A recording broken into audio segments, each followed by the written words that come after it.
kerjanya kerjanya sistem ini apa? Membuat selalu terlena, Terlena. dilenakan, dimanjakan, dispoil. Supaya apa? Ini kan kemajuan zaman, ini kan teknologi, kita kan dimudahkan. Dia mainnya gitu, dimudahkan, benar dimudahkan. Tetapi dampak merusaknya jauh lebih besar daripada kenikmatan yang kalian dapat. Itu. Karena apa? Dia senjata makan Tuhan. Makan kita kembali. Kita pegang kemana-mana, tetapi dia kontrol kita kemana-mana. Dia tahu semua dosa-dosa kita, tercatat di dalam cloud computing, ya, atau big data. Terus kemudian kita bayar terus pulsanya untuk mereka bisa tetap memantau kita. Kalau tidak mau dipantau, jangan bayar pulsanya. Kalau nggak bayar pulsanya, kita nggak bisa scroll dan anxiety terjadi. Kambing ini kan lambang nakal, gitu. Lambang nggak nurut. Makanya yang ada apa? Istilah adu domba, bukan adu kambing. Oh iya betul juga, benar juga. Ya. Yang satu menurut kepada ketidakbenaran, tapi dia tidak tahu. Ini yang susah nih, yang selalu menjadi attack ini kita. Karena mereka tidak punya informasi yang benar buat dirinya. Bukan. Mereka mau disuapin namanya kalau informasi. Karena kesadaran itu untuk kepentingan dia, bukan buat kepentingan orang. Dan kesadaran itu bukan hanya sekedar tahu. Sadar itu apa ya? Fully aware gitu. Holistic. Awas betul gitu. Ya, karena kalau tidak sadar, orang tidur sadar nggak? Enggak. Orang mimpi, mimpi sadar nggak? Enggak kan? Orang mabuk sadar nggak? Enggak. Nah sekarang ini kategorinya di mana? Orang tidur kah? Orang bermimpi kah? Atau dia sedang mabuk? Mabuk ini kan bukan berarti dia tidak hidup. Dia mungkin lagi mabuk jabatan, mabuk harta, mabuk cinta. Kalau sadar, lepaskan dulu semuanya. Jangan lepaskan keterikatanmu dengan ilusi yang dibangun oleh sistem.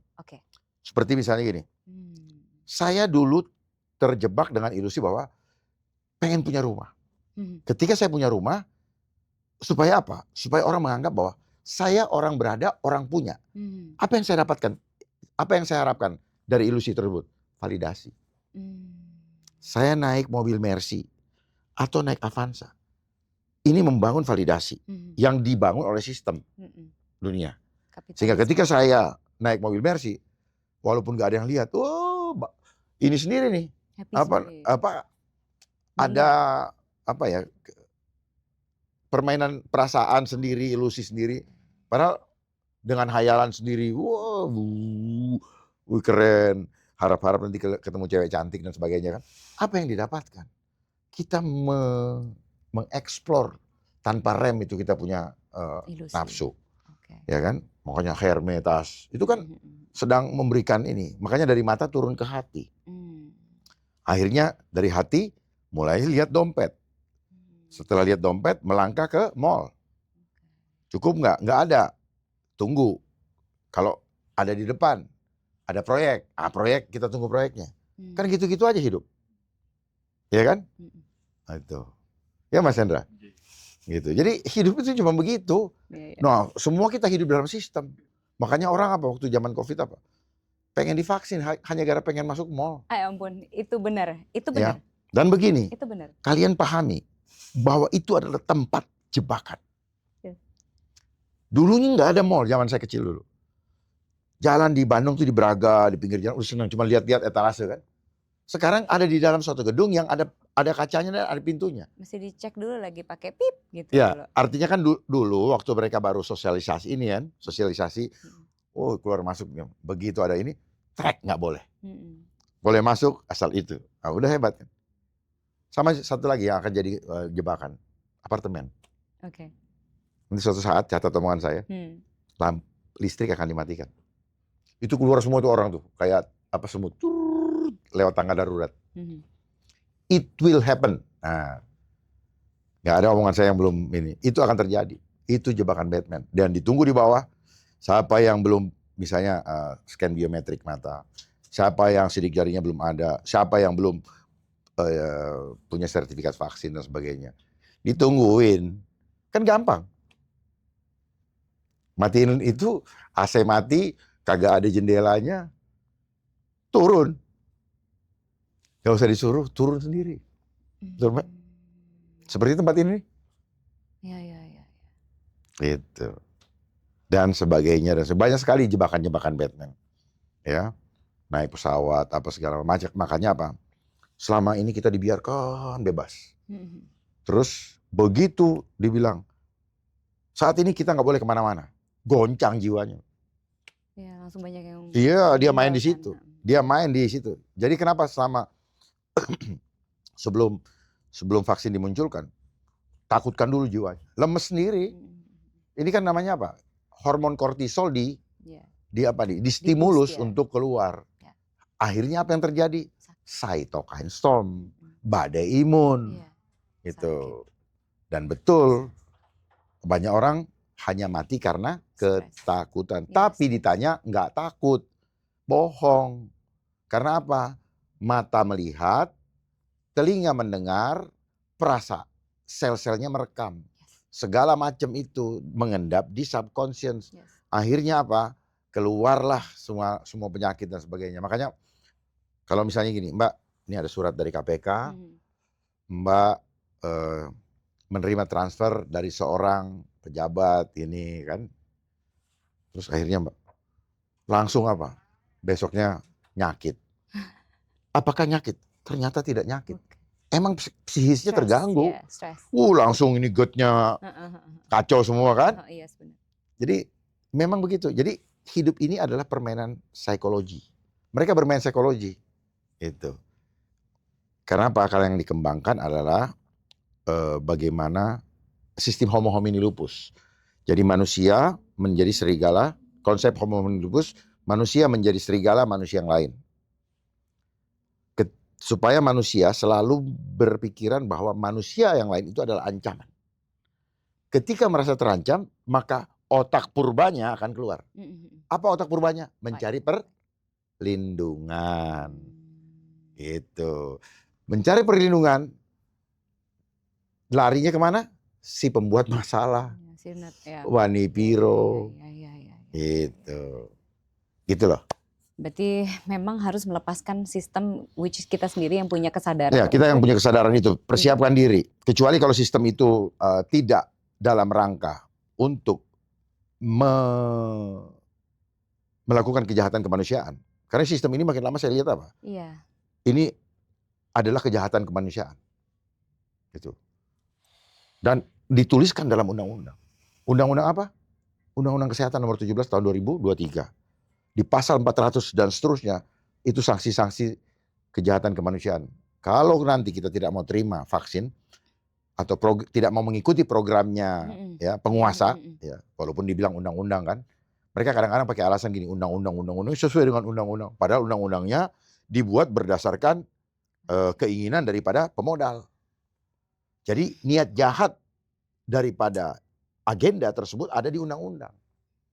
Sehingga kita selalu bilang, kita selalu dipojokkan, saya pelaksana undang-undang, ini undang-undangnya. Berdasarkan undang-undang, maka kami sebagai penegak hukum memberi sanksi kepada kalian. Rakyat terus. Ketika dia buat undang-undang, ya dibikinnya sendiri suka-sukanya dia. Katanya wakil rakyat. Kenapa rakyat selalu dikorbankan ya? Karena sistem kapitalis. Sistem kapitalis itu adalah sistem yang membuka persaingan bebas. Mendorong kepada ekonomi, individual ekonomi.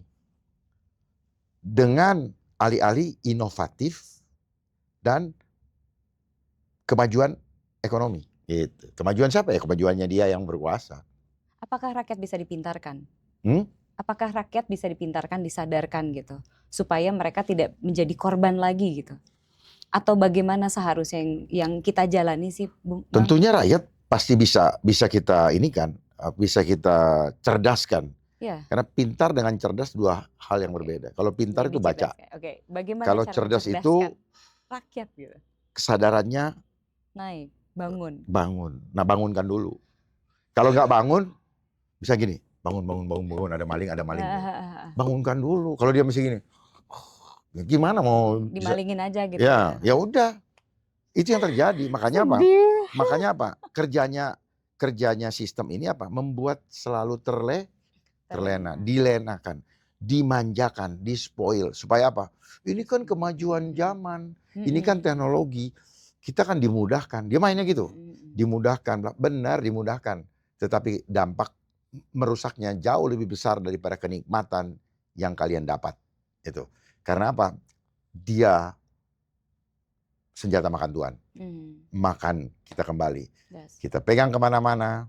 Tetapi dia kontrol kita kemana-mana. Dia tahu semua dosa-dosa kita. Tercatat di dalam cloud computing. Ya, atau big data. Terus kemudian kita bayar terus pulsanya. Untuk mereka bisa tetap memantau kita. Kalau tidak mau dipantau, jangan bayar pulsanya. Kalau nggak bayar pulsanya, kita nggak bisa scroll dan anxiety terjadi. Dan kalau kita pegang terus itu juga melemahkan sel tubuh kita. Pasti banget. Ya, kita hanya melihat, sekarang dia melemahkan. Mereka yang membuat, tujuan dari awal membuatnya untuk mengendalikan seluruh aktivitas kehidupan kita, termasuk jiwa kita. Makanya banyak anak-anak yang belum kognitifnya berkembang, banyak yang menghuni rumah sakit jiwa. Datanya banyak. Lagi banyak ada yang begini, anak-anak gini, ada yang segala macam itu. Kenapa? Ya karena dirusak oleh alat ini. Kenapa? Karena orang tuanya tidak paham. Apakah salah orang tuanya? Tidak. Yang salah adalah bukan sistem. Yang salah adalah pemerintah. Gitu. Kenapa mereka tidak memfilter dulu barang ini, memastikan bahwa boleh dipakai pada usia sekian. Setelah kognitifnya berkembang. Ya. Terus orang tuanya beli. Untuk apa? Digital parenting. Kasih biar diem, karena supaya dia main juga nggak diganggu. Nah akhirnya apa? Begitu jadi, kok anak gua begini, anak gua kok jadi buas? Ya memang yang dia rusak adalah free frontal cortex. Menyusut 4%, kelakuannya menjadi buas seperti binatang. Karena di dalam ini ada beberapa spirit. Spirit pornografi, spirit mamon, ya, untuk kejar uang kan di stimulus terus untuk kejar uang, terus apa? Mars atau kekerasan. Makanya orang yang ribut di media sosial, di ruang publik, di dunia nyata dia juga ribut. Makanya dibuatlah ada namanya apa? Grup ya. Di grup nanti ada orang nyeletuk jadi kena hukum. Itulah kenapa tahun 2008 diterbitkan atau disahkan undang-undang ITE. Tujuannya apa? Untuk nanggepin orang-orang yang nggak ngerti suka-sukanya di situ, kan dia pikir dia di rumah tidur nggak ada yang tahu. Diajarin pakailah akun anonimus. Ya, jadi mengajarkan kepada orang-orang yang menjadi pelaku media sosial menjadi orang-orang pengecut, sadar atau tidak. Dan segala macam ketidakbenaran terjadi di situ. Mulai dari ngebohongin orang, ya kita dilatih itu. Di mana posisi OTW? Atau kalau nggak gitu di Jakarta tadi bilang masih Nggak, jadi pembenaran secara jiwa dibiasakan. Tapi karena semua melakukan hal sama, kita mulai tidak merasa bahwa itu salah. Kita melakukan, saya pernah melakukan. Agak telat, OTW. Memang OTW ke mobil, belum jalan.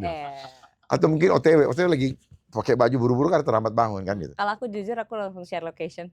Ya. Yang penting kita tahu bahwa kita tidak takut dimarahin. Masalahnya banyak yang kayak gitu karena takut dimarahin. Nah, kenapa orang takut dimarahin? Ya ini pendidikan yang tadi saya sebutkan ini. Di sekolah udah diajarin. Seorang anak tidak boleh berbicara jujur. Gitu. Sementara karena orang tua nggak tahu bahwa kognitif anak 0 sampai 7 tahun itu masa hipnosis. Harusnya selama 0 sampai 7 tahun anaknya dibiarkan terserah dia jadi seperti adanya dia. Cuman cukup dijagain aja. Biarkan dia bermain. Karena apa? Kognitifnya sudah maksimal berkembang, baru diisi dengan pengetahuan atau ilmu pengetahuan yang memperkuat adabnya. Jadi supaya adabnya dulu jadi. Karena manusia itu 95% dibentuk oleh subconscious, oleh lingkungan, oleh orang tua, oleh apa yang dia lihat, oleh mentor dia, apa yang dia dengar. 5%-nya cuma kesadaran. Dan itu yang mengatur, mewarnai kehidupan kita. Karena kita lahir adalah gelas putih, tergantung siapa yang ngisinya. Itulah. Nah makanya setelah saya pelajari, kenapa kok TK tiba-tiba ada peraturan TK? Emang Tuhan bikin aturan kan? Saya suka bertanya begitu. Nggak ada. Itu sistem. Supaya apa? Jangan kenal Tuhan. Sekarang ada PAUD lagi. Dicegat dari dini. Isi dulu. Biar dia nggak sempet ini, Pak. Jadi nggak sempet ini. Tapi orang tua, iya tapi kan dia jadi cerdas, main komputer. Iya. Cuma salahnya rusak fitrahnya. Rusak originalitasnya. Ya. Kalau mau dikasih ilmu, tetapi yang memperkuat adabnya sehingga dia tetap mengenal siapa yang menghadirkan dia ke dunia. Gak kayak sekarang ilmu ekonomi, ilmu tambah-tambah ilmu. Ilmu ekonomi juga orang udah ada rumusnya kok. Yang orang senangin apa? Tambah sama kali. Bagi sama kurang nggak ada yang suka. Ya kan? Itu kan menciptakan karakter orang, betul nggak? Gitu. Disuruh berhemat, jadinya pelit. Menabunglah untuk hari tua. Tapi kalau bikin laporan keuangan, yang ada minus sama bagi. Itu rahasia-rahasia hidup begini. Oke.